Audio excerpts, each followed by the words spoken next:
This video is brought to you by Lightspeed, We're a Zulu, and by WX Weather.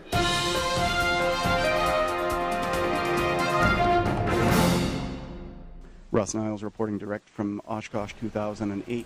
We're here with Acting FAA Administrator Bobby Sturgell. Thanks very much for your time today, Bobby. Busy time for you. What are people telling you at the show? What's the number one issue that people are coming up with to discuss with you? Well, folks are talking a lot about the fuel issues and just the cost of aviation these days generally. But the turnout here has been great. It's been a great week. I think the numbers are going to be up slightly from last year. So by all accounts, you know, it's still just the premier event in the U.S. for general aviation.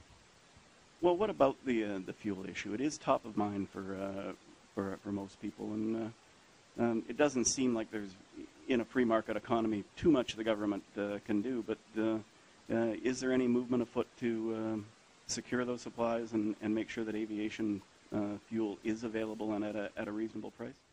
Well, there's a number of pieces of legislation being worked around on the Hill, and of course, the administration would like to see more domestic drilling. I think there are a number of options that people are putting out on the table. A lot of them, though, about long-term energy policy for the United States.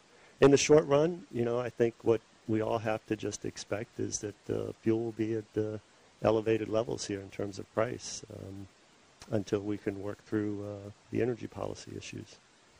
Well, the cost of aviation is always a concern to pilots, and there's something on the horizon that's coming up that is of concern, and that's ADS-B and the cost of implementation. A lot of that cost is going to be on individual pilots. In Australia, they've come up with a low-interest loan program to essentially subsidize the installation of this equipment. Anything that you see on the horizon like that for U.S. pilots? Well, the state of Alaska is doing that now. They've enacted legislation providing low-interest loans for those who are equipping with ADS-B. So it may be that other states will do the same down the road. You know, we're trying to find the right balance in all of this in terms of cost. I do expect that as more avionics manufacturers get into this field and more units are developed, that the prices will drop. Okay. On the medical front, the terms for medicals for younger pilots have been relaxed. Is there any thought at all of doing that for older pilots in the short or long term? Well, we'll continue to analyze it. You know, what we were looking at were how much medical history and medical incidents were involved in accidents and incidents, trying to use a data-driven approach as we did our analysis. And I think this is a good first step. We'll continue to look and see if we need to do this in other areas, but right now I don't see that in the short term. The reauthorization for the FAA is still hung up. You're on an extension. Do you think in this term the FAA will be reauthorized?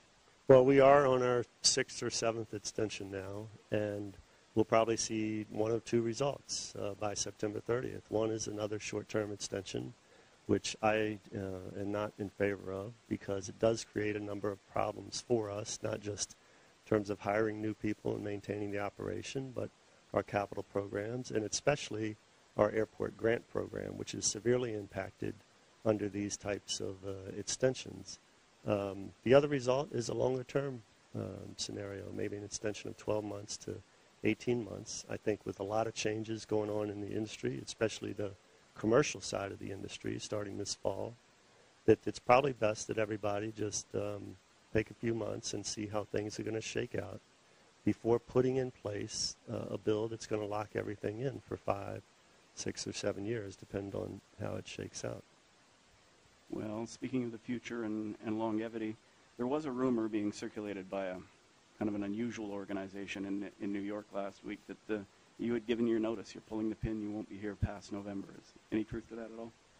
Well, I've not given my notice. I'm just focused on the day-to-day operation of the agency. We've got a great track record going in terms of safety. I'd like to, do my best to see that continue, and I think the efforts we're making, particularly at the Kennedy and Newark and the New York region, are starting to pay off dividends in terms of reducing congestion up there. LaGuardia is a problem for us. Chicago, we've seen tremendous weather impact there this year. But we are making headway on this issue, and I'm just going to stay focused on it day to day. Thank you very much for your time. Russ, thank you. Russ Niles reporting direct from Oshkosh, EAA AirVenture 2008. Thanks for watching.